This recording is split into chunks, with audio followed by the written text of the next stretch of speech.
Good afternoon, everyone. Today is 21st of April 2021, Saturday, and this is the verbet 5548. It has 5 pages and has 15 maximus. The title is Proexical Self-Realignment in Maturity and has been written by the specialty Self-Proexology. The verbetographer who wrote this verbet is Lygia Decker. She is graduated in veterinary medicine, specialist in parasite disease, has a master's degree in preventive veterinary medicine and PhD in tropical veterinary medicine. She is Brazilian, born in Brumadinho. She's a conscientiology volunteer since 2017, conscientiology instructor since 2021, and Penta practitioner since 2017. So let's go to the definition.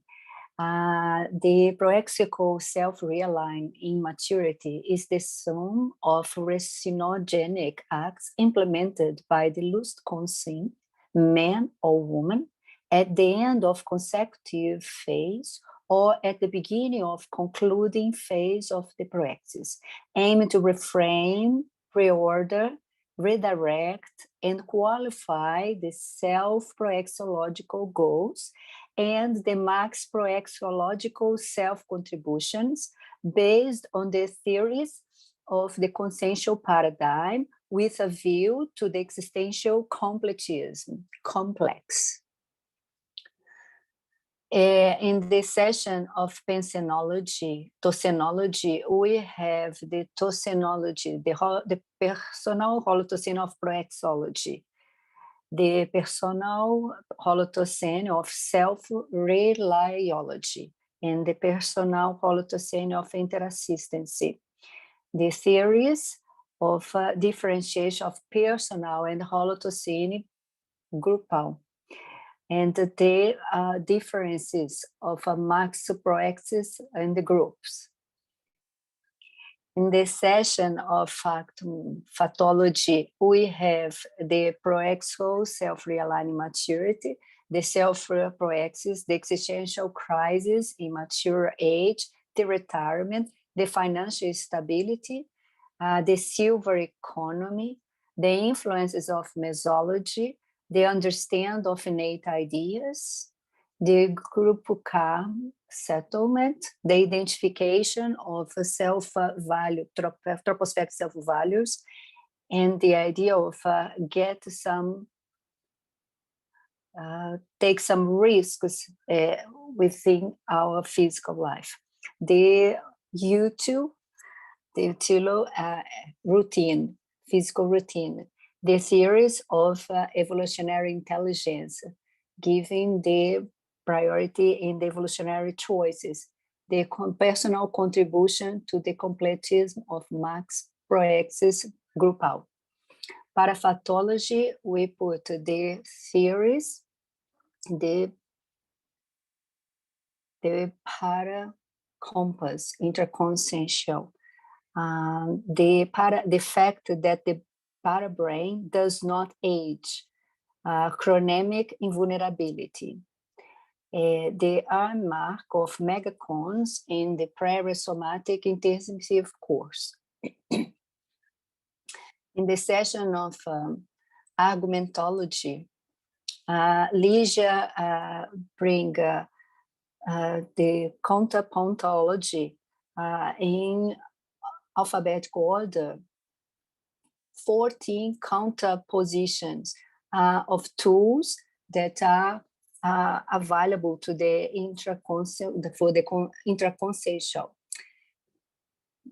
intraconsciential, to provide the recycling. And then she gives the table about all these titles.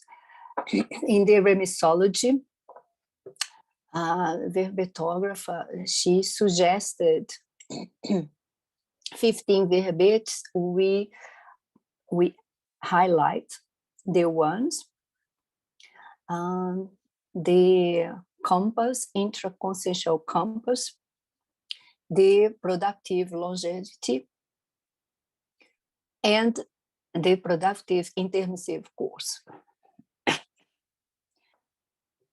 The phrase, which is the synthesis of the verbet, is the proexical self-alignment in maturity allows the conscient to use wisely the rich background of experiences to accomplish the evolutionary self-responsibilities towards the complex. And she questioned, do you, reader, mature conscient, identify the indicator of misalignment in your personal proexis? With a view to the next post the somatic interview with the evolutionologist, have you already identified personal mental somatic contribution that favor the proexical self-realignment? And she brings in the session of filmography, a specific filmography, it's the Juiced with Maury and Wild Strawberries. The specific bibliography, the verbetograph brings 10 items. So the mega-analysis done by the Encyclosapiens team that select 20 words that synthesize this verbet. She brought Self-Proexology, a post, helpers, reurbanized intraphysical, Penta, astrophysical community, finishing, existential completism, cognopolis, cosmoethics, paratechnical, re-education, mental body, parapsychotext, new paradigm, holomaturity, self-contribution, conscientiogram, and pre-intermissiology. I would like to remind everyone that today we do have the second verbet, which it's composing the third International Week of Conscientiology. Today it's Lygia Decker, our verbetographer. She invited Maria Angela Sertares, Cida Nicolau, Antonio Pitaguari, and Aparecida Meta. Welcome, everyone. So, Lygia, the question is always now, what did motivate you, and which kind of interest you had to work with this theme in this verbet?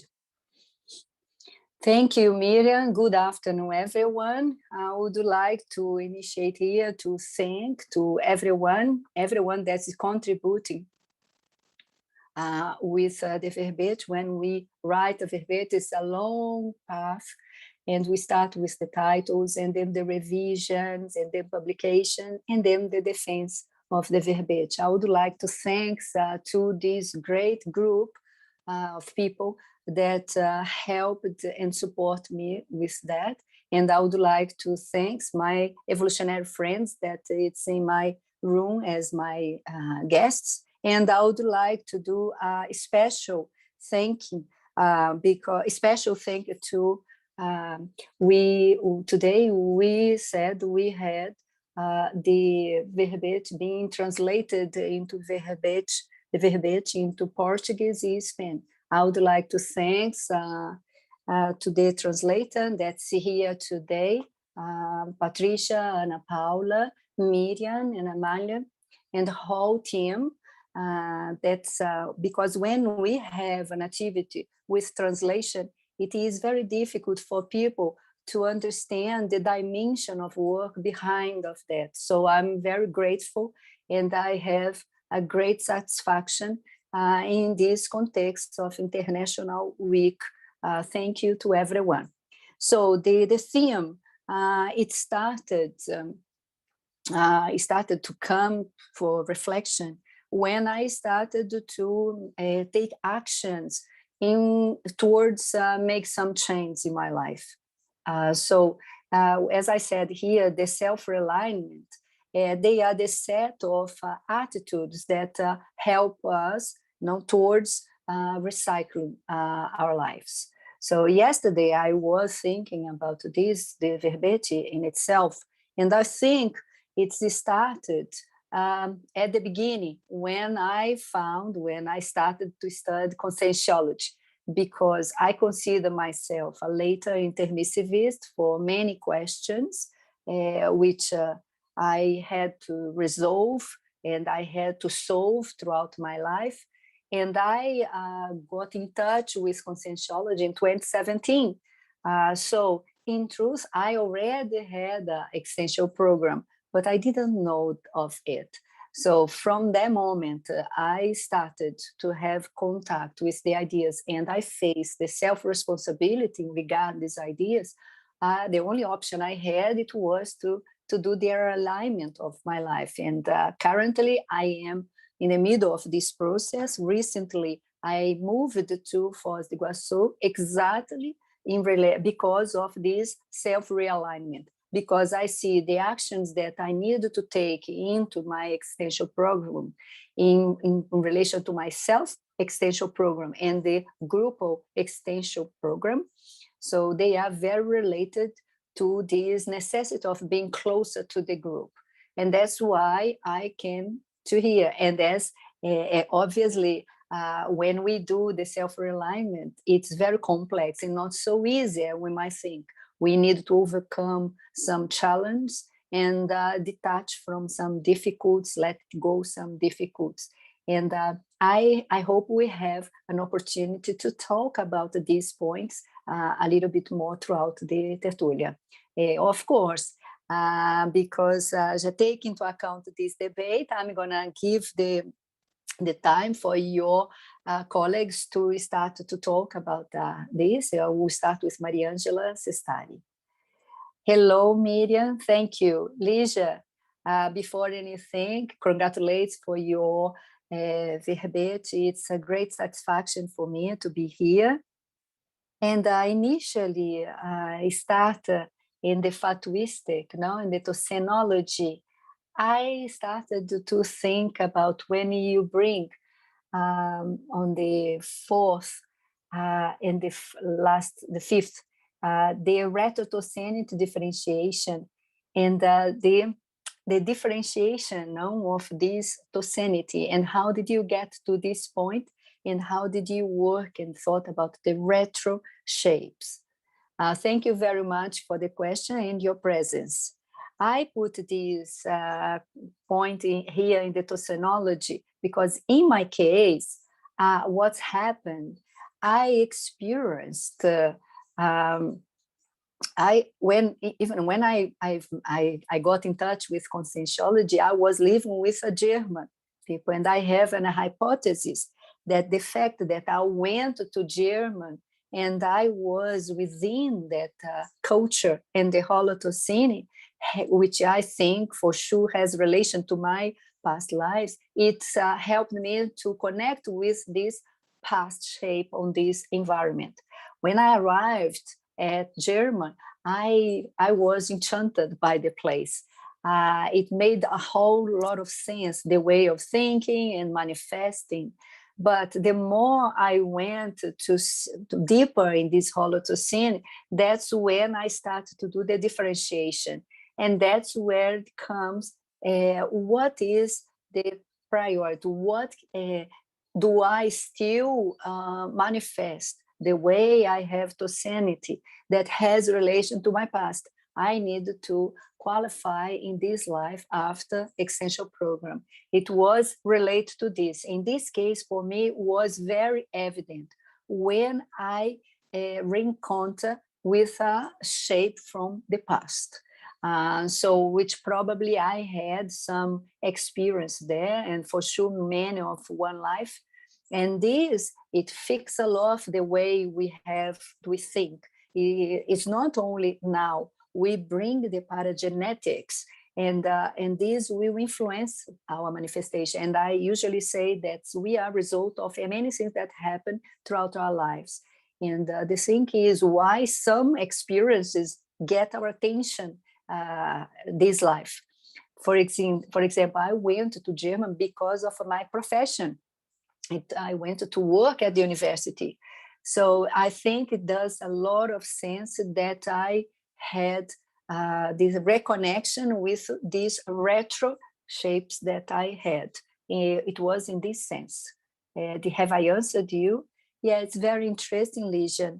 Now that I'm hearing you and that I'm saying, I will put in another place here at the verbet that you talk about the mesology, which to a certain extent the mesology it gave gave you an input, a stimulus for you to reach this retro identification. Yes, and it's interesting because has the things of the genetics. If I look at my genetics, I was born in an X family within a context. Obviously, we all in Brazil, we have a mixture of ethnical mixture, but I was born in here, no, including in Brumadinho, very in Minas, no. But to a certain extent, it's like we have an attraction towards this holotocenic shape from our past. Which is a result of a holobiography. It's like it's attract ourselves and everything makes sense. And you connect with that. And you have the opportunity to do this identification. So genetics is one thing, mesology is another thing. But the most important thing is the paragenetics. That's the one that's prevalent in our manifestations. And we can't deny that. I say in something here, I talk about the para-brain, which doesn't age. It's the same para-brain that we have been working throughout lives. It doesn't age, we just qualify the manifestation of our para-brain. Okay. Can we pass to Cida Nicolau now, please? Olá, Lygia. I would like to thank your invitation. I was really happy, and I think has a lot to do with ourselves. I would like to know more about the paradox of self-realignment, personal self-realignment can favor existential program groupal. It's the paradox, it's the second paradox, page 3.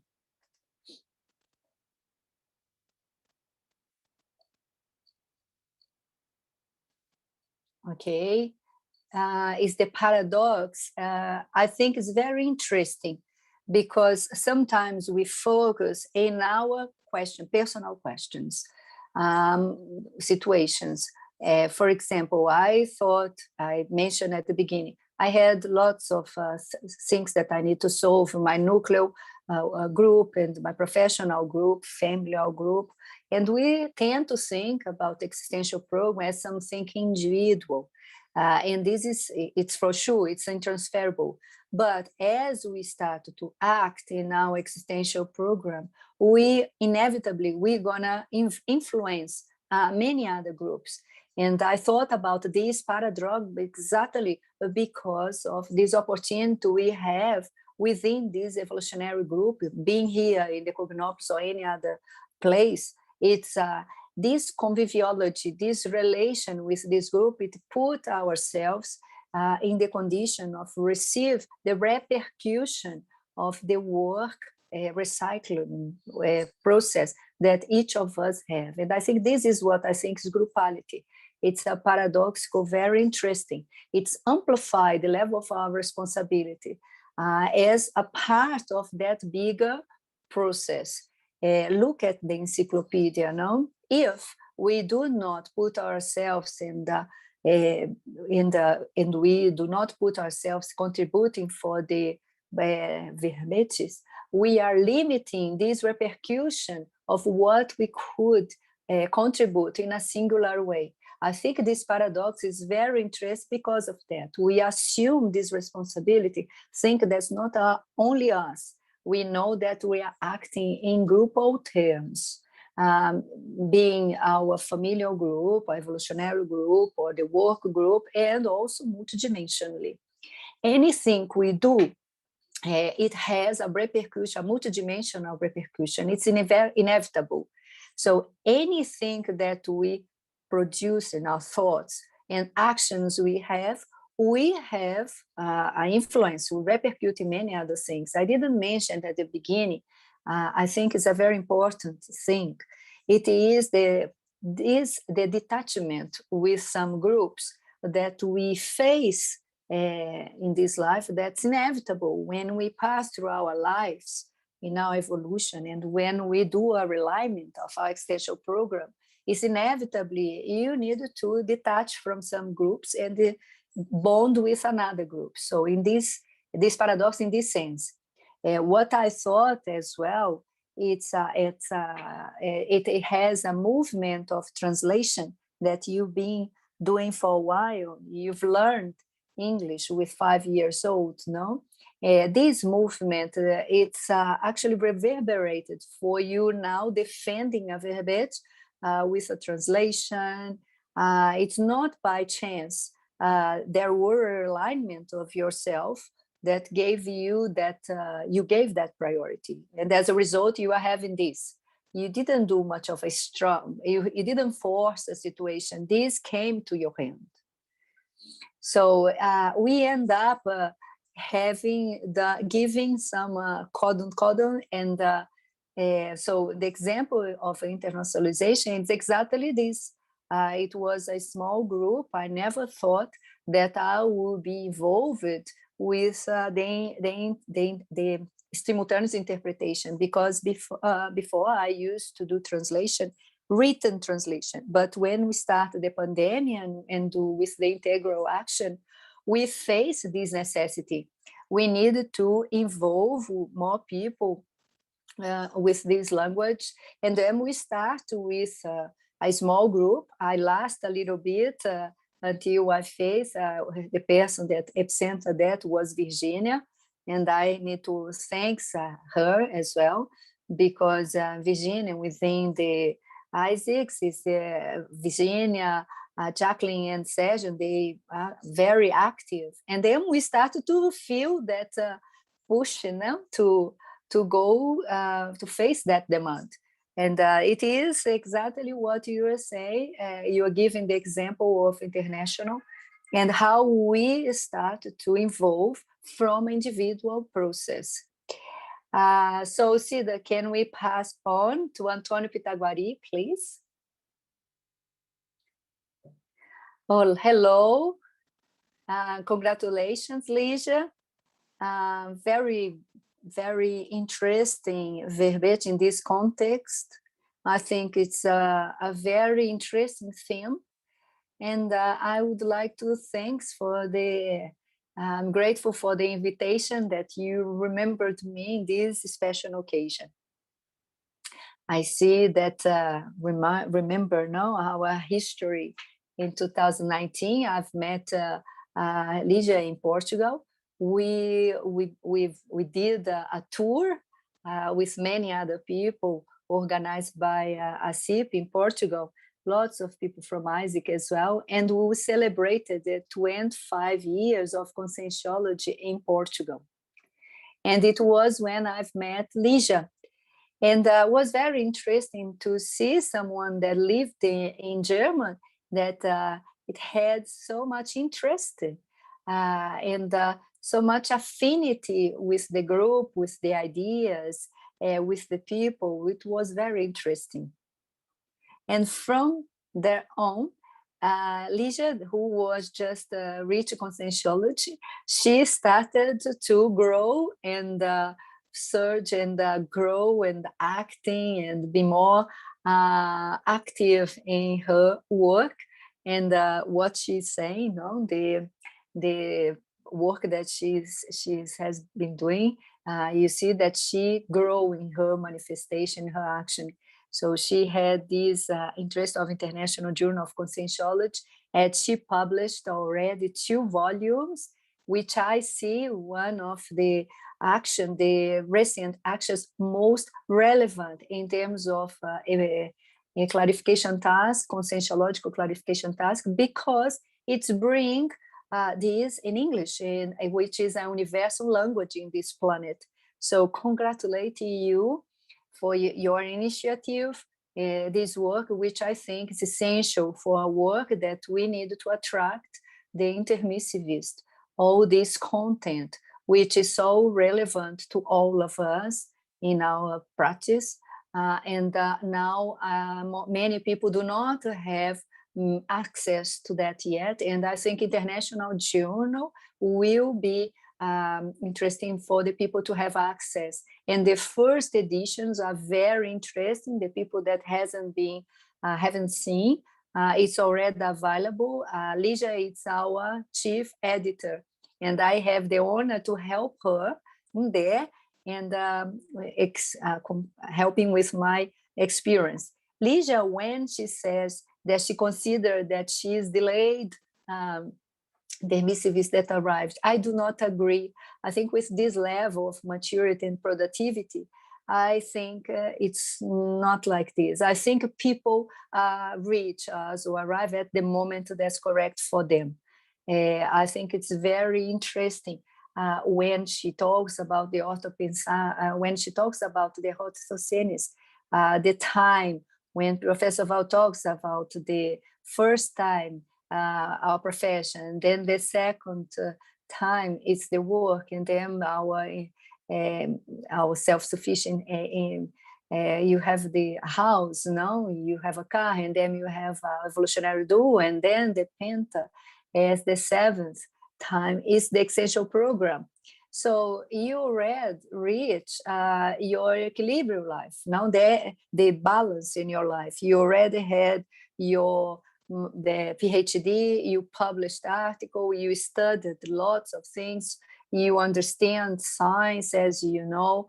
I do not know if conscientiology before in some time has influenced this productivity. I think you are not delayed, absolutely. I think you reach conscientiology really well done, and your productivity today, it's very important. But let's go for the question.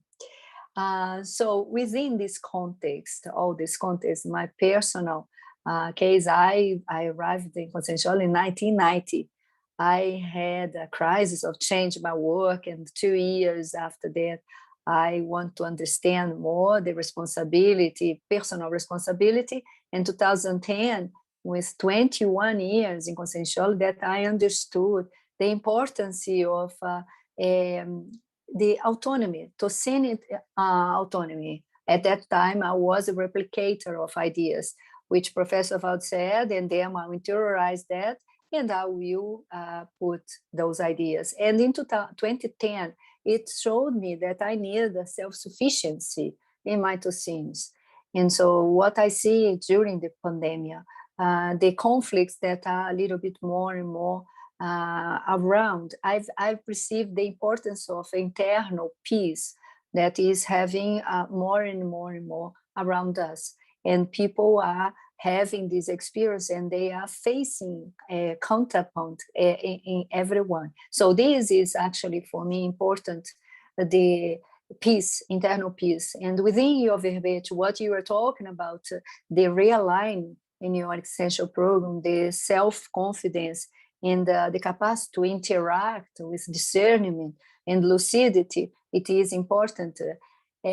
How could you help me, not only for me, but many people that are passing in this situation, the necessity to see themselves from a different angle, doing assistance without projecting its own insufficiencies? Could you please comment that, please? I think you have maturity to talk about this thing. Wow, Antonio, that's a big responsibility. So I asked you to not make any difficult question. Thank you. First of all, thank you for your words. It's very interesting. When I've met Antonio, I already knew the existence of Antonio because of the manuals, the writing manuals of Conscientiology. I've bought there, and I bought in Brazil when I came here. But I was very curious. I never saw Antonio in anything.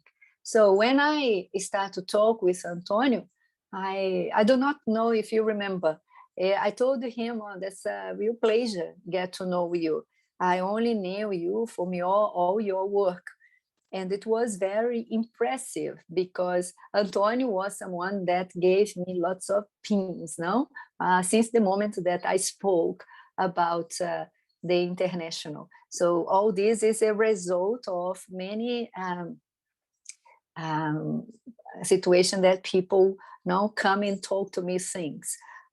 So what you say, I think one of the most important thing, it is the mega focus in our extension program, because when we started to think about the realignment, it means that we are out of this realignment. And sometimes I like to do the analogy. In some cases, it is possible that I put here in the colloquiology, now that we keep ourselves in the frame. No, I like because it's more or less in Minas, it's all about the train. So the train, it's out of the track. So the train, it's actually going, and sometimes it's going through some place that doesn't have any tram. So I think this aspect of the conscientiological singularity, it's extremely important.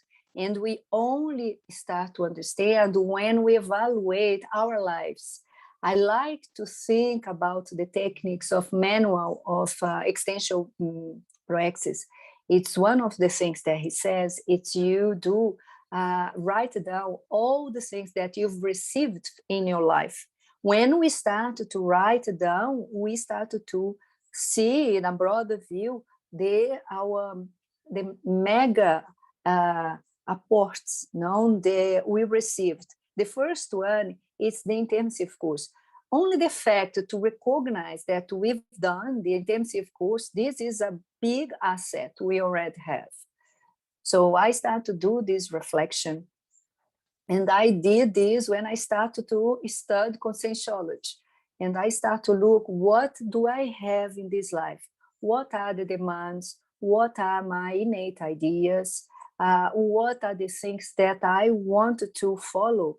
For example, from the beginning, I knew I need to do a course at the university. I knew that I had to study, I had to develop my university degrees, I have to develop my intellectual capacity, and it shows these assets in this life.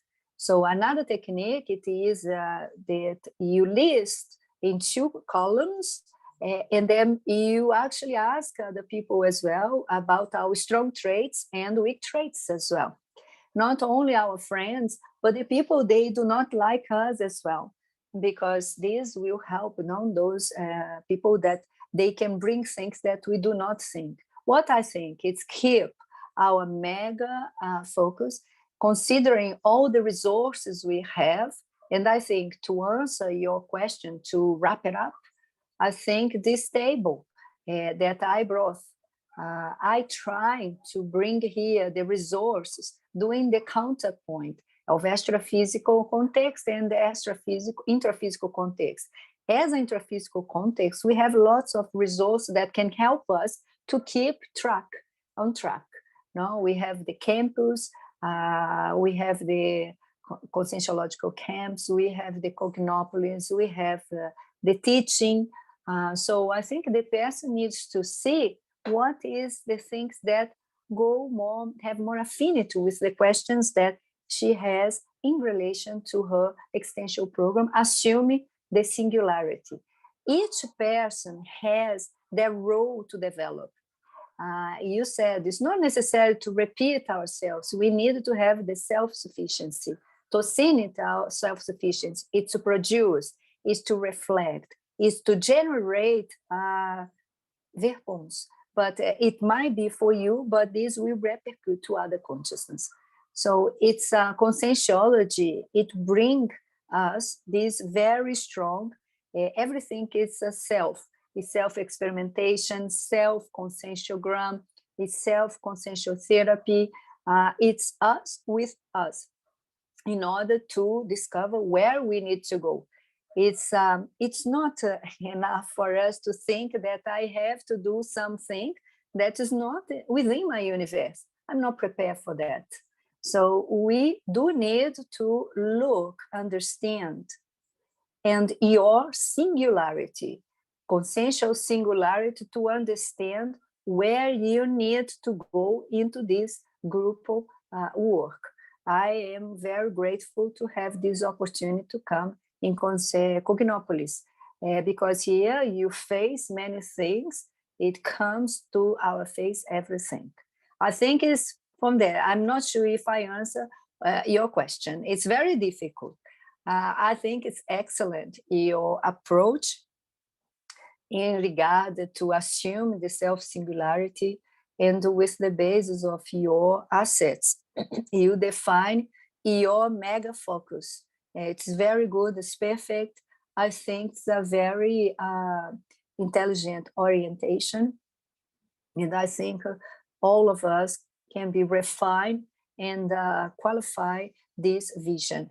Okay, it's very good, and thank you. And let's go ahead. So now Aparecida is going to talk. Congratulations for your work, Lygia. That's brilliant. One more. And thank you for the invitation. I'm going to ask you, I saw that your verbet has an approach, is built upon different ways with various facts and times. But what caught my attention was your definition, because you don't talk about the maxi, or how can I say? Yeah, maxi praxis, but the big group. But when you talked about in the beginning, you put that that subject there, and I said everything is okay. So could you comment about groupality and group max proexis, and on factology, the 7th line, you talk about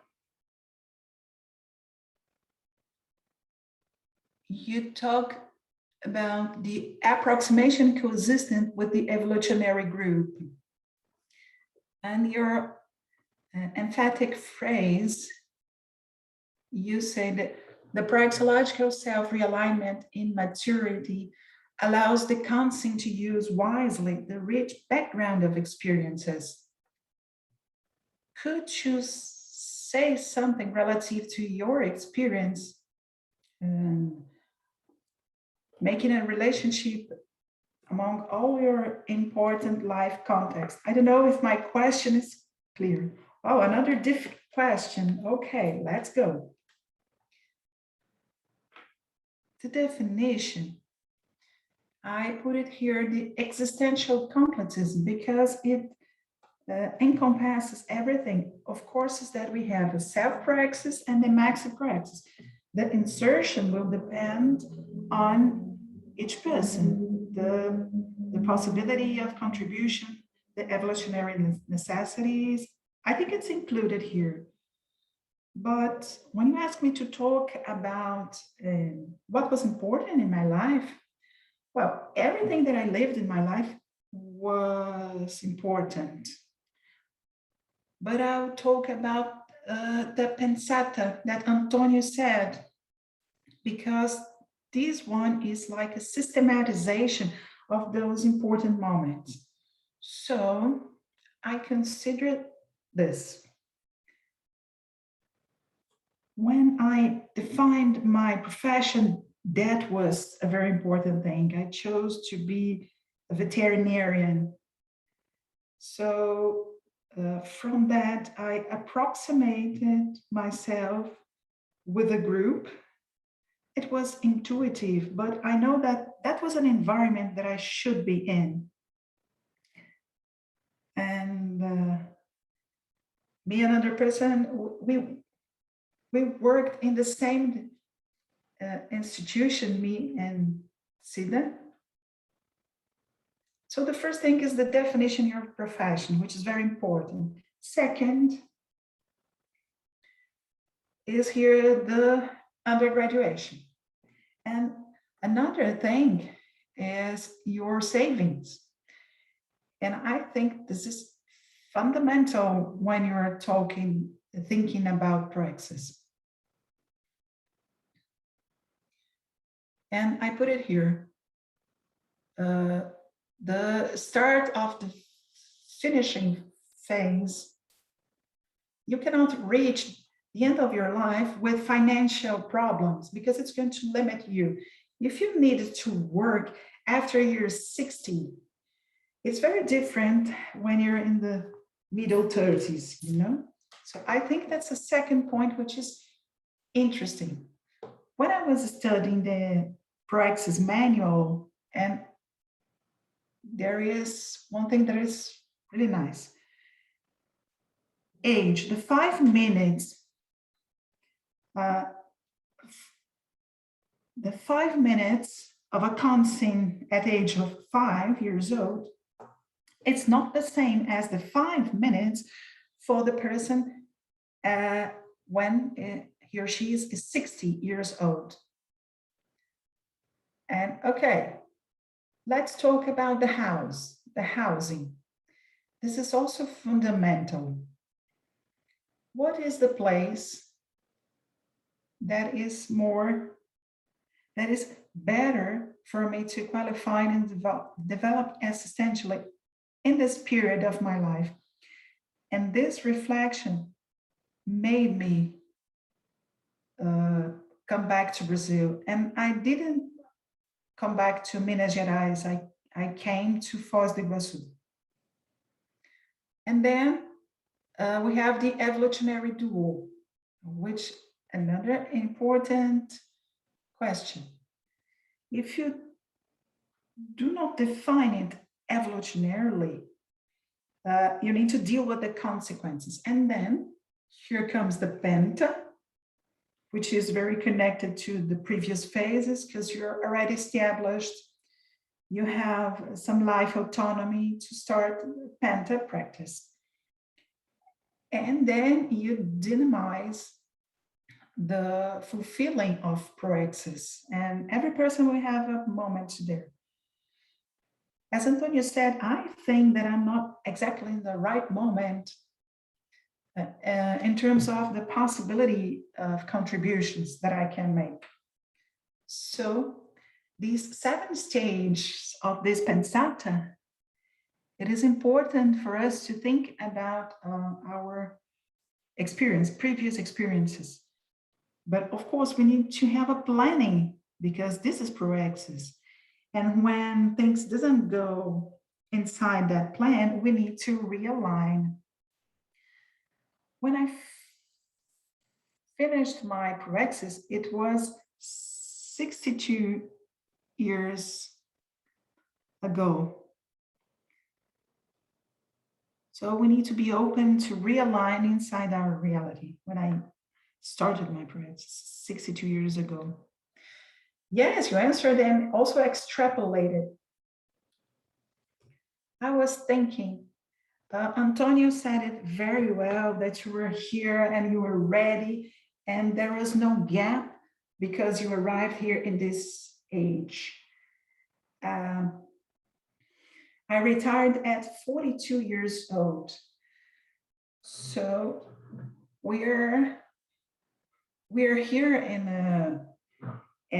a period of the life that I think that a lot of people and other intermissivists are about to come to Conscientiology. So thank you for your answer and thank you for inviting me. Sida is in the Evolutionary Invisible College as well as Rosa, and it seems that the group is all here inside this holotocene. Okay, very nice. Now, Ariel Andrade, please. Good afternoon. Lygia, I also thank you for this invitation. As a friend of yours, I was beside you through a lot of existential recycling to adapt it to this paradigm that you believe right now. And you are an exemplarist. So my question is also relative to the orthotheology, which is the number one, Proexology. So the versatility can also lead to evolutionary deviation and stagnation. And you said that we should evaluate our supports, our incomes. For the versatile person, you can also have doubts. So did you develop any criteria to prioritize among all of good opportunities that arose in your life? Thank you, Ariel, for being here. We talk a lot about these questions since I moved to Foz. Actually, he moved to Foz a little after me, and we talk a lot. I'm going to answer this. I think this polymathy and this versatility is because we are intermissivists. Usually the intermissivist is very versatile. And the need of things is huge. So for instance, in the volunteering job, we receive different demands. And the thing is, sometimes the important thing is to say no.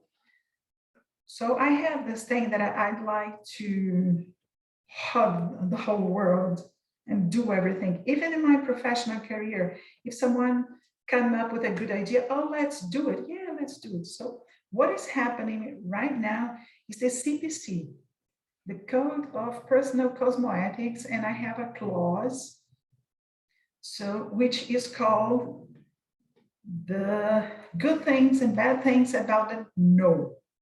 So I have a clause related to this. So in case of new demands, I'm going to evaluate if it is important to get involved with that. Otherwise, you start doing a lot of things and you do not finish them. And of course, when you choose something to do, you are leaving a lot of other things apart. So this is prioritization. So this is another verbet, which is the lucid conscience that prioritize, because I said, well, that's too much. Where should I start? What am I going to do at that moment? So this prioritizing question, it is important for you to have a clear cause in your Code of Personal Cosmoethics related to that. Don't get involved in projects and things that's going to deviate you. And of course, this changes along our lives. That's why I put it here, the retirement. Well, after the retirement, we feel like we're free, liberated, and we're able to assume and take responsibility of the priority things. And priorities change along the process. For instance, the priority is to write a verbet, or it's going to do an administrative job and develop a project inside an institution. So you need to maintain a discernment relative to prioritization. But it's still a challenge for me. See, Ariel, it's not easy. Sometimes some ideas arose and I just want to grab them. Yeah, we should have discernment to choose well. And here is the point. Now I'm going to excuse the debaters here and pass to the Tertullian's question. So some Tertullians send 3 or 4 questions, and I would choose some because some others were already answered.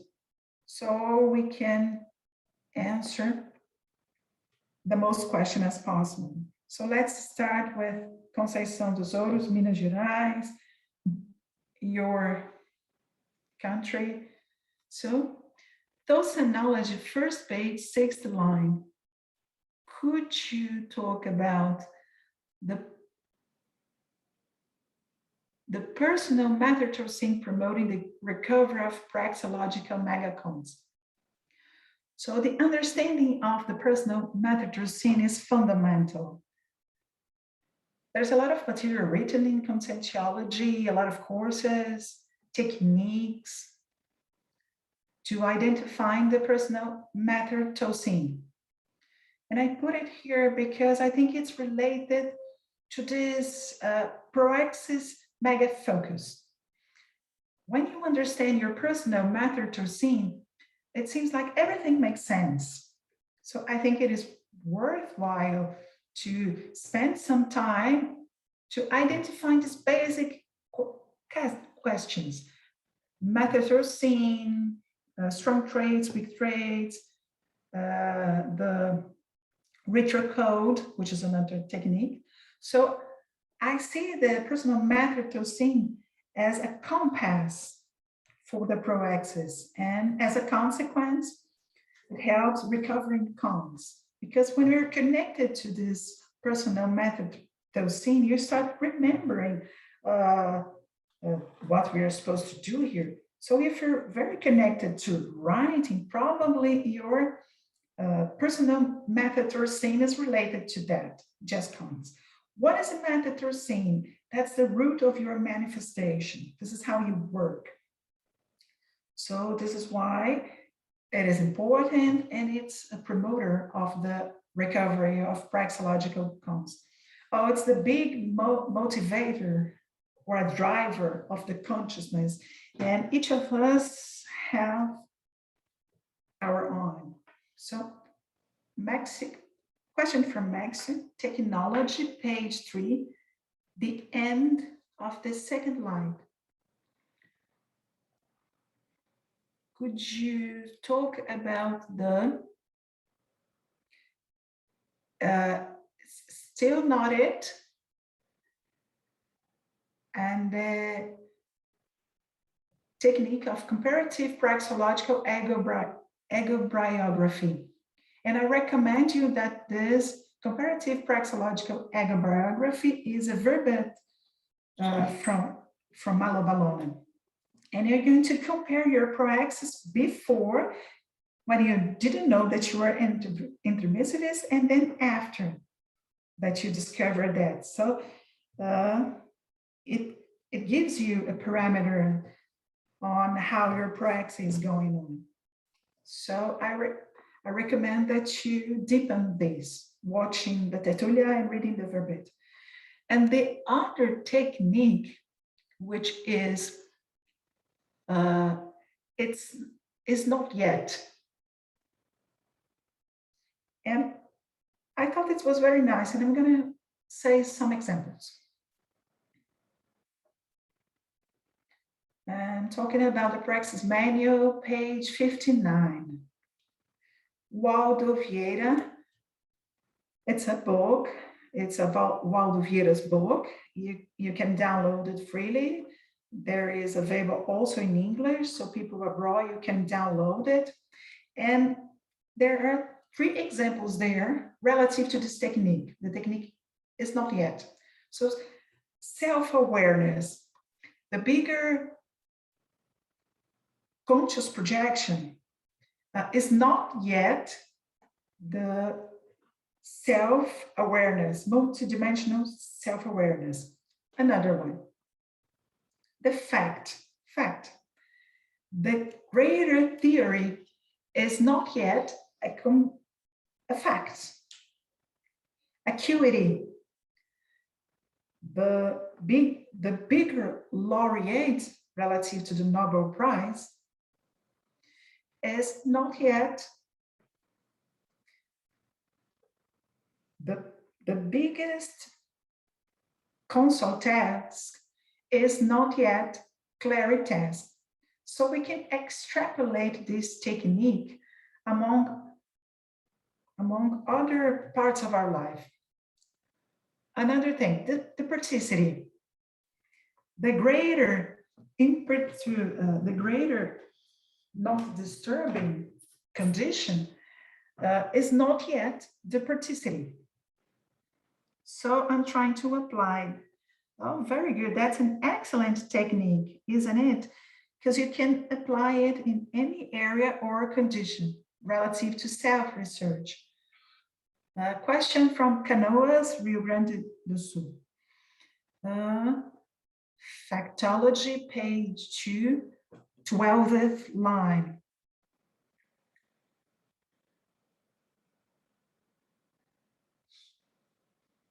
So the courage to take risks, even in face of social conventions imposed on the mature person. I'll give you a personal example. I moved from one continent to another. And a lot of people, when I arrived here, a lot of people asked me, wow, but you're going to move here. Germany is way better. Aren't you afraid to get old in Brazil? In Germany, you're gonna have better health care, these and other benefits. So in this sense, you should not allow your decisions be based on imposed questions. And another thing is in mythology, which the person in an advanced age can no longer learn new things. That's a myth. I'm going to talk about a book right now. It's not included here in bibliography. So it is The Best Brain of Your Life. This book was debated in OIC activities. And the author shows some outcomes, research outcomes, that the brain after the 60 years old, it is way more optimized to associate ideas, not really to learn new things, but it's very good the brain is very good to associate ideas. So we should not be stuck in some situations. For instance, maturity. Society faces maturity as a not favorable condition. And maybe that's the other way around, because in maturity, you have the condition to have more assertive conditions. We have way more experience, right, Lygia? And these experiences also helps to recover cons. So the person is well prepared to have hyperacuity, lucidity, discernment to make better and right decisions. And here a question from Spain. Could you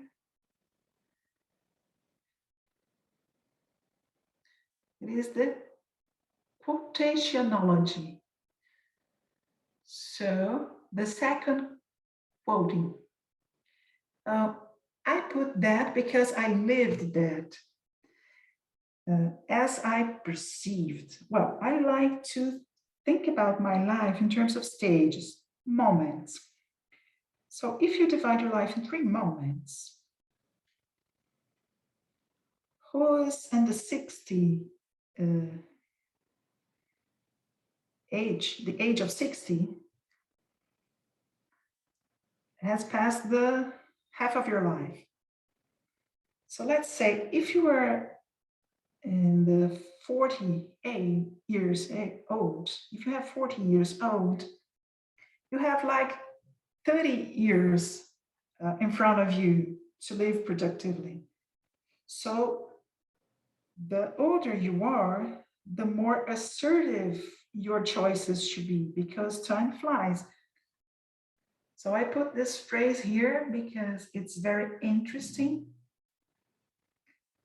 because as you're doing the same thing, life is passing.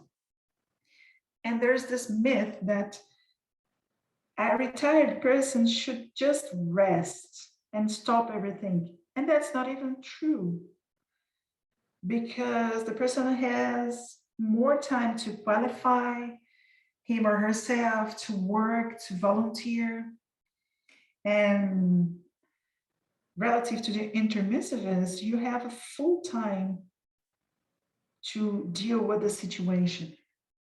So our Curitiba friend, in foreign mismology, how can we deepen our studies about our biographical leitmotif if we're not aware of our seriexological timeline?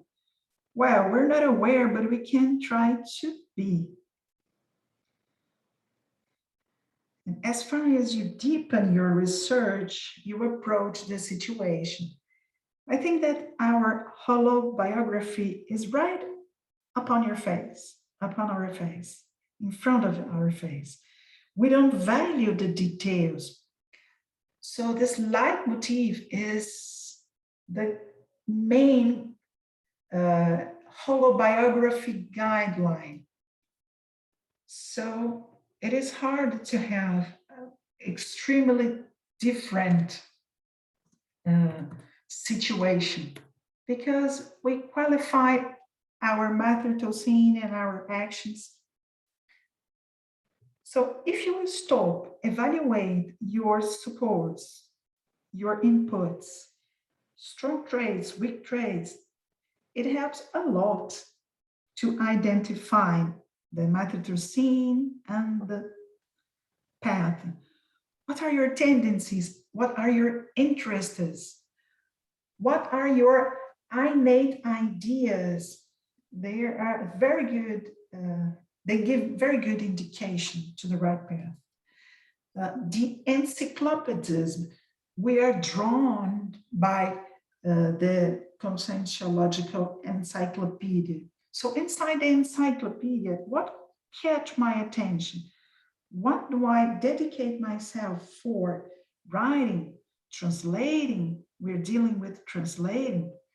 So if you think, what am I doing today? It's a reflection of something that I've done in previous lives. But the best thing to do is to do your seriexological self-research. We have an institution focused on that, which is consecutive. So I suggest that you seek these tools and try to see the importance of the identification of this in the current evolutionary moment. But I think it's right in front of our face and we are not able to see it. Sometimes what is really obvious, it is almost invisible because of its own, obviously. Then we'll go back to the room and invite our guests to do some questions. Okay, we have a question from Austria. In reality, she has two questions. The first question you've already responded, you answered about the 7 times, and you answered that when you talked about the orthopensantology. The second one, it is if you could expand within the context of inversion and recycling, existential recycling, the conscious in terms of recycling and the inversion, the consciousness follow this sequence. What are the consequences that if the person doesn't follow this sequence? I think it's important the person to understand that it's not a sequence. Now, both are techniques that the person can do. I think it's important we comment this because the extension inversion, it's a technique, and as all technique, it has some conditions. So the technique of the inversion technique is not for everyone, correct? Because it has some prerequisites. There are some questions, some points that automatically the person will be eliminated if the person is not in that condition. So I do not like to be in the inversion or recycling, because who does the inversion, it does the extension recycling as well. The recycling is natural process of evolution. The inversion, extension inversion, it comes to speed up the evolutionary process of the person. In reality, we do an inversion of this. What I'm talking about here is the self-realignment of the in life. It's only necessary because I hadn't had a condition to apply the extension inversion. It's not the one thing eliminate another, but it's just complementary things. But obviously, in the next life, I would love to have the condition to apply the inversion, the extension inversion. So I think what's the most important thing of the inversion, it's the person to recover in units of lucidity as quick as they can. If the person recover when they are still young, they will develop their extension program in a more optimized condition. If the person doesn't recover their units of lucidity, it's not because the person is not competent. Sometimes the person is not in that condition to recover those units of lucidity for the work that the person needs to do here. So I think it's a condition that it's not that the person decide. The person has the possibility within a context, and the person will see if it's adequate for, it fits to their process or not. The existential recycling that includes now the existential recycling when changes in their life and places and so on. And I even talk about this, given this example in the Exemplology. The initial thing, that's the mini recycling, the mini self-realignment that is related to existential recycling, where we change our environment and use our context. And one more advanced, that is the interconsciential recycling. And so interconsciential recycling. So I think we need to think about the technique of inversion in the point of it's good that the person has this condition to apply this technique. And also we need to remember sometimes the evolution, it's individual. The condition that the consciousness develops is themselves. Sometimes the consciousness will decide, I'm going to do the inversion technique. And they get to a point where the consciousness do not have some conditions that they have. That sometimes they have an appeal to do something different. And then the person resolves to not apply the technique in that moment in order that to attend something beneficial, more beneficial for the evolution of that person in the group that they are, in order to attend in that moment. I see this technique in a very flexible way. I think we need to have the discernment to opt for the things that will be for the best in that moment for the person, and not because the person has to be a inverter. Okay? Okay, the last question from our Tertuliarium, Ipituba. The person, can you please comment the prophylaxis of the gerontolophobia, the fear of aging? We see this a lot in our society.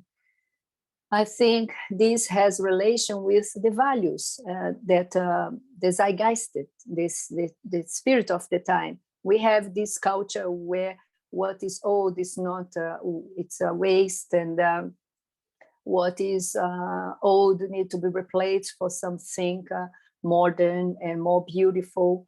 And in reality, people started to think that life is like this. So, and the people start to look for things that will start to have a makeup of the process of aging. So I think the prophylaxis for this is to live your age at the moment in the more broader way you can. So aging, it's natural process of all of us as a human. We do not have any way of stop to aging. No, it's inevitable in our condition. We can't just stop time. So it doesn't exist that. So the prophylaxis, this sense of realism, it's very important, and to live accordingly the conditions we have, including in some moment at the verbate, I talk about 3 variables: time, money. I do not remember where it is. I think they are aspects that we need to consider. Our physical condition. I always used to say that I used to, when I was 30, I used to do that, lots of things that I used to do, but now I do not do this. So we need to adequate our life to fit our physical condition, emotional condition, that for the moment, and do the things that are related to that. It's a sense of realism in relation. Aging, it's a natural process, and we just need to pass through this. I mean, in other words, the luck ones, that the ones that will have courage to face, they will probably die before that. It's a natural process. Just to help Lygia here, what she said, I found here pathology. They use the coherent resource of body, time, and money. It's perfect. And now giving to our room, Antonio, you are with the word, your question. Oh, that's great. I'm finding very interesting. You are sharing all these experiences and learnings, and the tips as well. I like that you are reviewing the ideas of mega focus. And I thought about you talk about your prospectivology. What are your perspectives beside your mega focus? What are you looking at your next activities, projects? Apart from the journal, International Journal of Conscientiology, what are you looking for that you think that's important for your mega focus and doing an exercise of prospection? Thank you, Antonio. The perspective I see, it's the pre-intermissology. I am already living pre-intermissology. I'm preparing for the next intermission. So when you ask me my mega focus in terms of my prospection, I have few. I have for short, medium, and long time. So it's very interesting. The short time, I'm focused one more year of technique.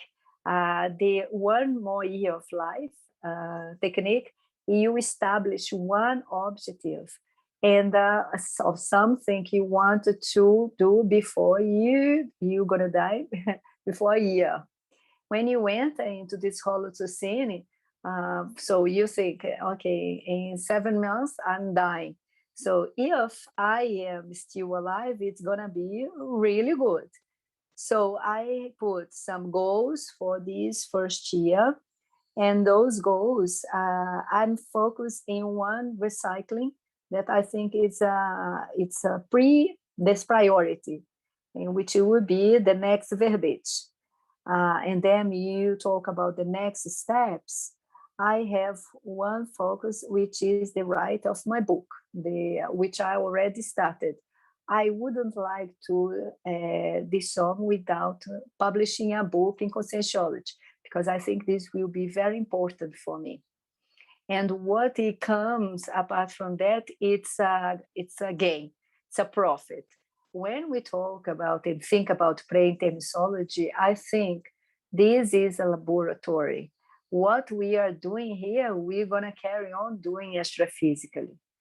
And so the times of the intensive course, which is the verbet I mentioned in the demissology, that's very important for us to read, is the time of intensive courses, where Professor Wald brings 4 times, different times. It's very good for us to think about this, to think where where am I going? The first time he talks about the time of acquisition, and he relates this time with the intensive course, where we had an acquisition time. The second time is the execution. It is where we are now. It's involved the max existential program. It's the voluntary work, our work and our role as teachers and exemplarism and so on. And afterwards, he talked about the third time, that's distribution. And this one, I think we can start to retribute the things we already done up to that point. That's why I think I am near to this time. And we started to think about the writing in a very differentiated way, thinking about the self-relay, all the contributions we can give and leave for people, for yourself and for other people that will come. And the fourth time, it is the it's when we he started to go back to the extra-physical dimension, and we're gonna see there what we gain from all the extra-physical, intra-physical experience, with a leadership working with the consciousness that needs to be there with us. So it's the work that we're going to be developing extra-physical after we have. So for us to do something, to receive something extra-physically, we do need to focus in give in this life right now. That's my focus. And after I do this, I will face on some other things in my life. When I talk about writing a book, we think it's very simple. It's not simple. We know the conscientiological writing, it involves lots of things. The book will relate to many things that we are doing right now. Writing the verbet, the journal, which is very important in my extension program, as you mentioned. I feel that connection. And the book, it is like it's a wrap up of all of this. So it's that's what I've been thinking about in terms of perspective. I'm not sure if it makes sense, but maybe you can help me to qualify it in a better way. No, I think it's excellent, your approach, through 3 questions. No, it was relevant questions. The times of the intensive course that help us to look and to see where we are in our to place in our extension program. And these themes, it's very interesting. It has been already approached in our general exam of conscientiology. We have on 12th of December, we're going to have the 16th exam, conscientiological exam. And it is a very interesting, useful tool.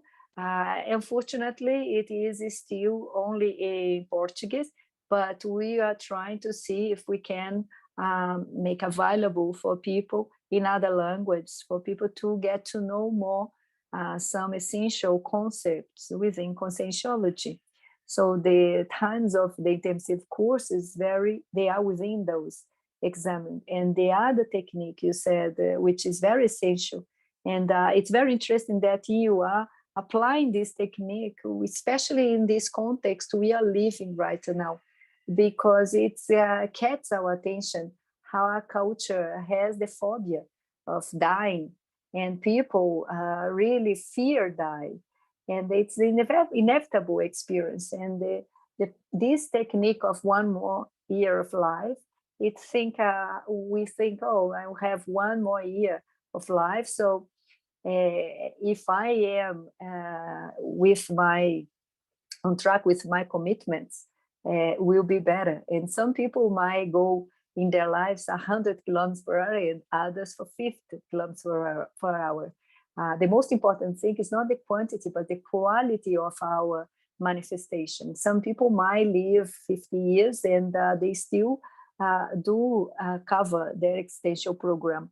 I think if we try to live life in a more broader and complete way, it's better. It's very important for you to bring our attention to those concepts, especially for the mega focus that you are sharing with us in terms of this concept, which is very interesting for us within the conscientiology to understand, to help people to understand, to make choices among all so many choices we have, and to have an overview and to integrate our activities and actions and responsibilities in a way that using our assets in a sense to be able to assist other consciousness, starting to assist ourselves. It's really good,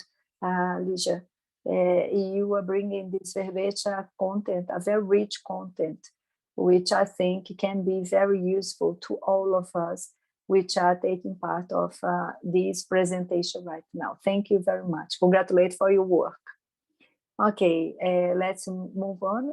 Aparecida, Amélia. Okay, thank you. Lygia, I would like to, if you can comment in the page 3 in the psychology, the first cycle of existential crisis, which is the crisis. I would like to, what would you say to people that it didn't take the boat at the first moment and they arrive now? What would you say to these people?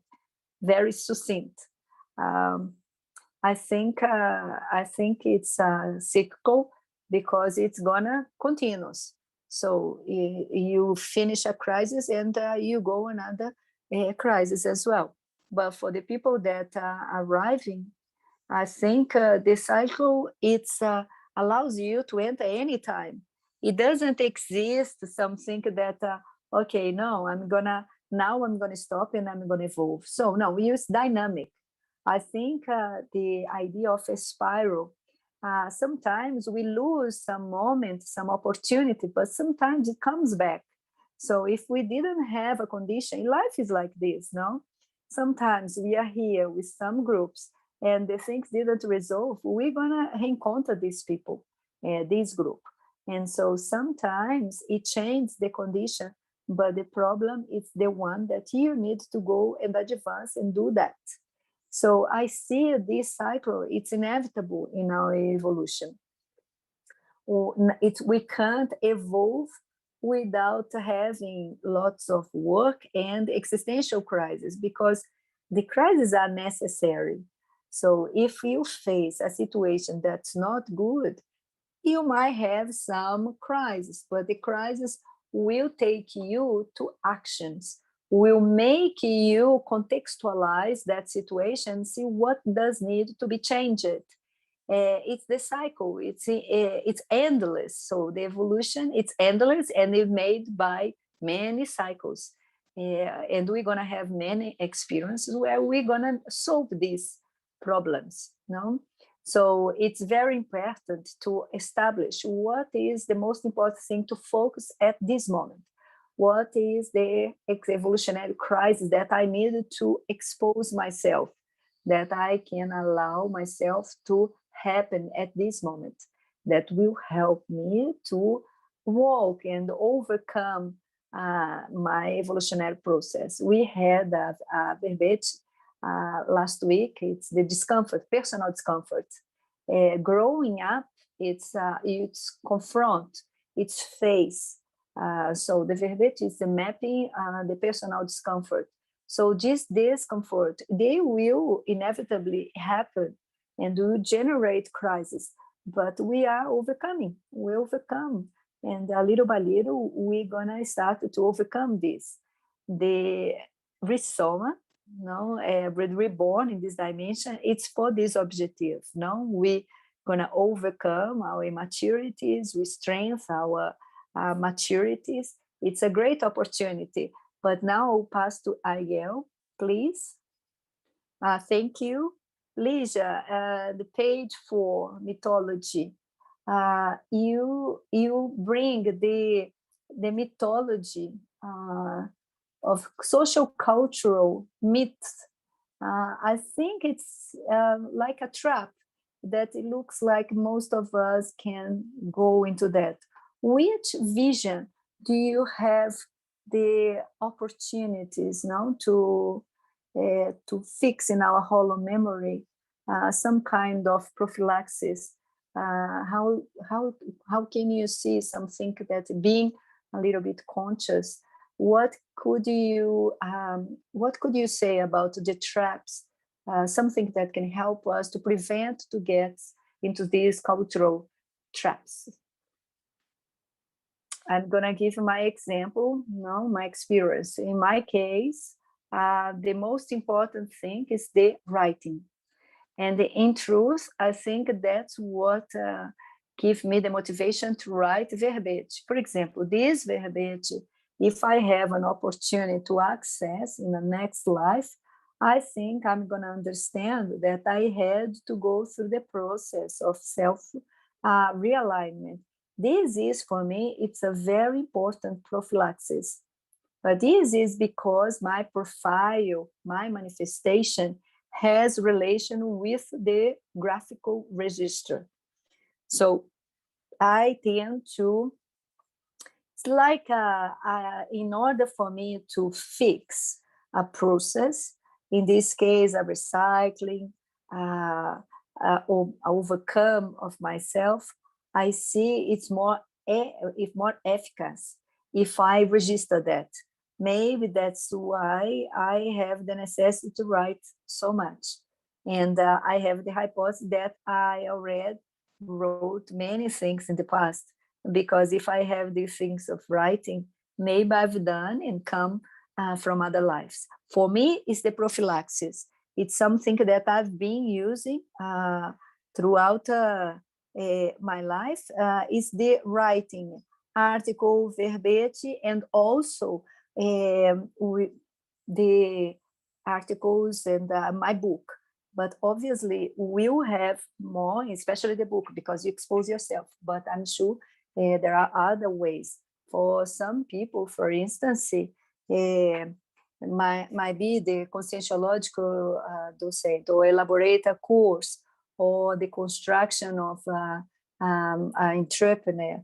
It will depend on the singularity of the consciousness, but how the writing, it's very important for all of us as intermissivists. I think it's a very important strategy for us to do, if thinking about in the self-relay, and it's like we are fixing something in this dimension. When you write, it's different. One thing it is, you say, the Tertulia does this. We do have a verbet, a writing verbet. For some, it's a little bit complex to understand, but we have the Tertulia. And so this is the good thing. The good thing it is, we have the register of the things that, something that touch you better, more, and that will touch you in the next life, okay?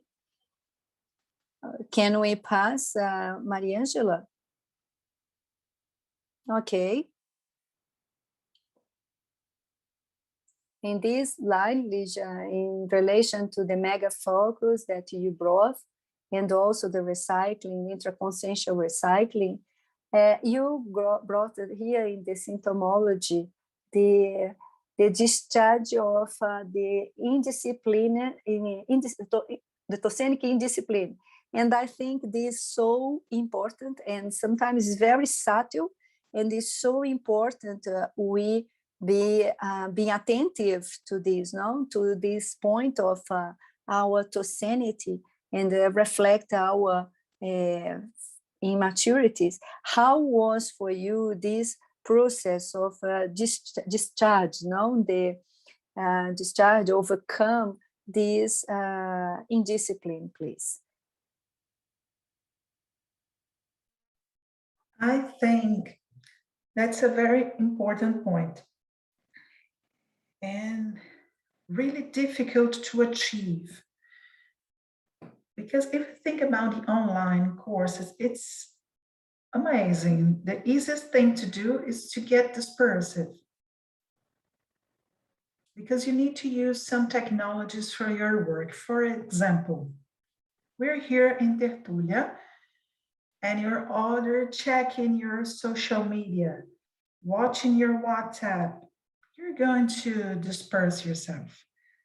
So the self-sanity is the unit of the consciousness manifestation. So it's very important. I don't know if I've discarded completely, but something that helped me a lot, it's when I started doing this simultaneous interpretation, because while we're doing that, you need to have a very organized sanity, because you need to connect with the structures that is talking in one language. You need to understand that message, because you're going to restructure that in another language. So in the beginning, it was very easy to get lost. You know that we're jumping or doing an exercise, and then you get distracted and you're out of it. So the simultaneous interpretation was and is a formidable exercise to maintain this focused self-sanity. Of course, there are a lot of techniques. There are books about, how can I say that? Mindful. In Portuguese, that's what? How we call that in Portuguese, Antonio?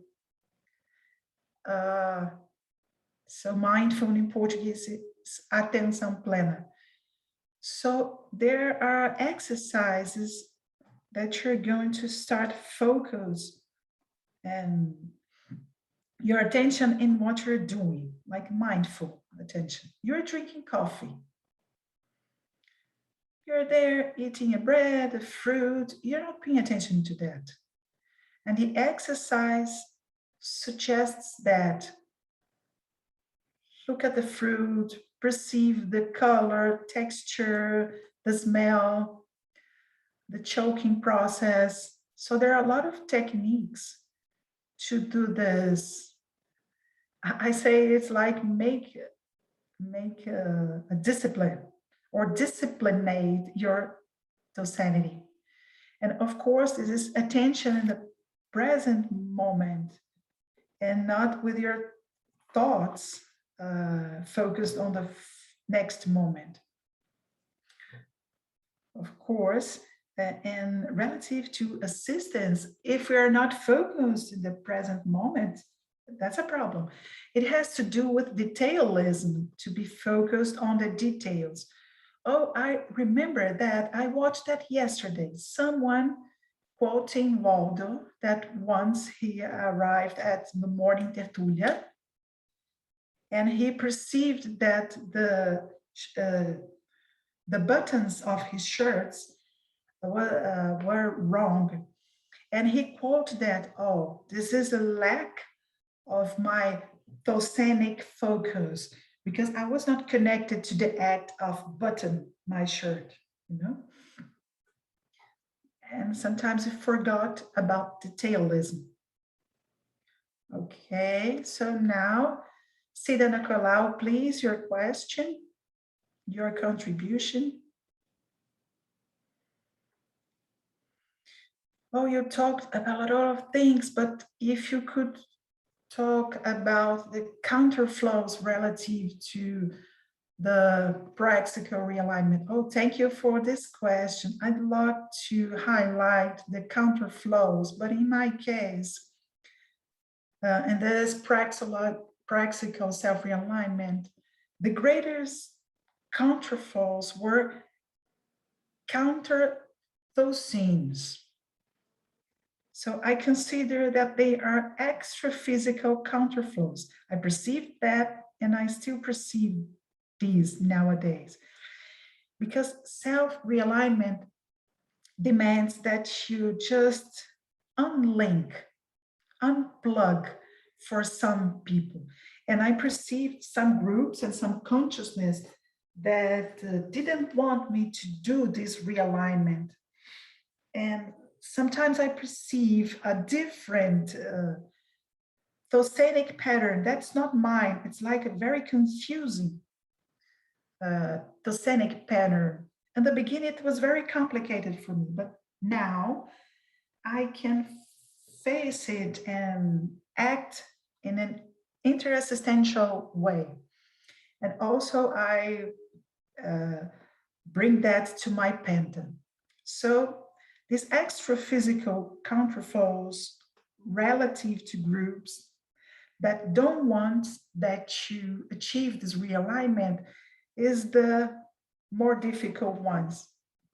So orthotosanity and pay attention to what I'm doing is very important in making this differentiation, this tosanic differentiation. Now I can perceive when there is a very confused tosanity. Oh, this is not mine. This is not my normal way of tosanizing. Something that helps me a lot. I still have some difficulties, but it is the question to identify a homeostatic tosanic pattern that's going to be your reference, because then it's easier for you to notice when something that arises is totally off this pattern. So I'm working in another, I did some laboratories that helped me a lot to focus this orthotosanic pattern. Okay, so there is a question from Brasilia. We still have some minutes. Could you answer? And prerequisites.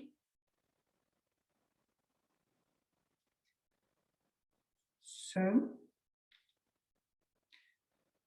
it's relative to the helpers and important decisions in life. Okay, when I position myself relative to this self-realignment, I perceive a formidable help. And I question myself, is that really so? And now I perceive that, yes, this is it.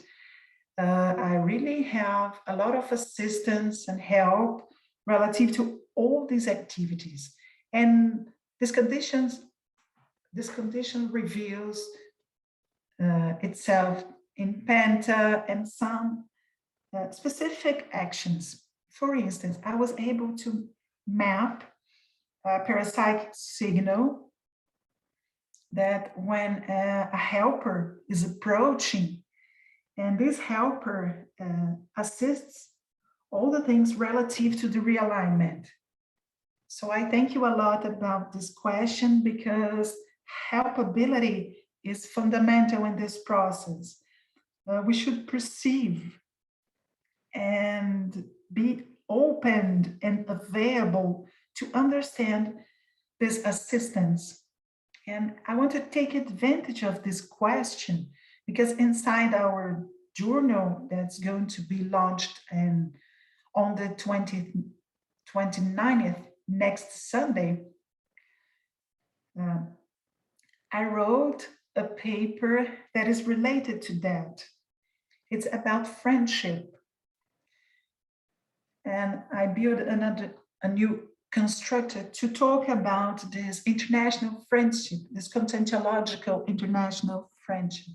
And one of the things that I wrote in this paper is this helpability, in the sense that some consciousness are connected to us and they have a lot of interests so that we start to qualify this essential task and qualify our proexes. So I'm very happy because I'm able to identify a formidable helper, including the connection with a very old and ancient holothoscenes, like in the writing and tutoring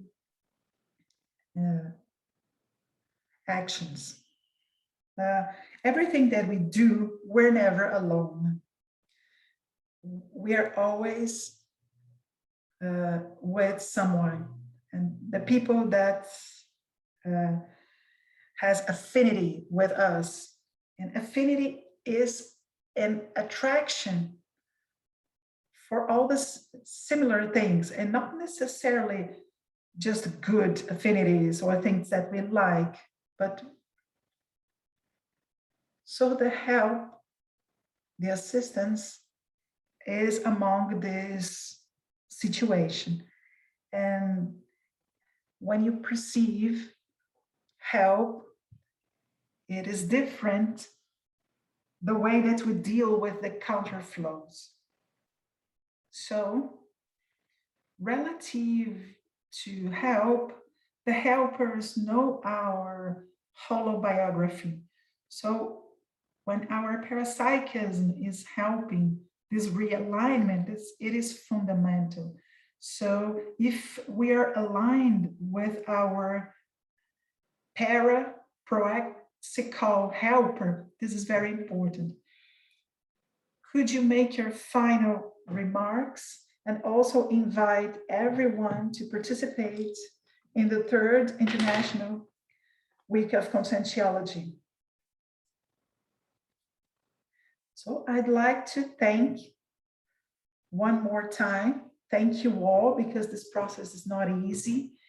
And in a certain way, all of those who are in this room had and still have an important participation relative to mind self-realignment. So thank you so much. And I'd like to invite you to participate in the 3rd International Week of Conscientiology that started yesterday, on Friday, with very good activities. We have an extensive and intense program with 15 CIs. We have this, in this weekend, the consecutive course. We also have a course of Encyclopedia on Monday. It's going to be in English, and people will be able to get in touch with the, understand the process of writing a verbet, and to get in touch with the verbet template. And let's see if in the future we'll be able to have another verbets translated. So all the events are in English, but they are simultaneously translated into Portuguese and in Spanish, because the idea is to integrate our community on the planet, and who knows, outside the planet Earth, because we know we're talking about a cosmic integration. So the idea is everybody should participate. Bring your contributions, bring your singularity. You can enroll. We have the CIAC online shop with the courses. You can enroll in individual activities. There are a lot of free activities. You don't need to pay anything. And the event closing will be next Sunday. And during this week, the verbets will be from international verbetographers. And next Sunday, Virginia Ruiz will present her verbet with simultaneous translation into English and Spanish as well. And after the Tertulia, we'll have a get together to close and exchange ideas and other things. So It was formidable to have this opportunity to have another verbet defended here. Thank you. We thank you and all your debaters invited that brightened the defense of your verbetographic thesis. Congratulations to all involved in the third International Week of Conscientiology. Consciousness, there are no borders, physical, consensual, somatic, gender, there are no borders. So I thank you all. And also I'd like to thank the interpreters that are spreading conscientiology throughout other language, making it accessible to all the Tertulians. So Rosa Dias, please, you can talk about the Tertulia scores. Congratulations, Lygia, for this verbet defense. We have 670 access, 72 people viewing, 9 people in this room, and 19 online questions. And tomorrow it's going to be the International Lecture of Conscientiology with Marcelo Pires. Good afternoon and have a good week.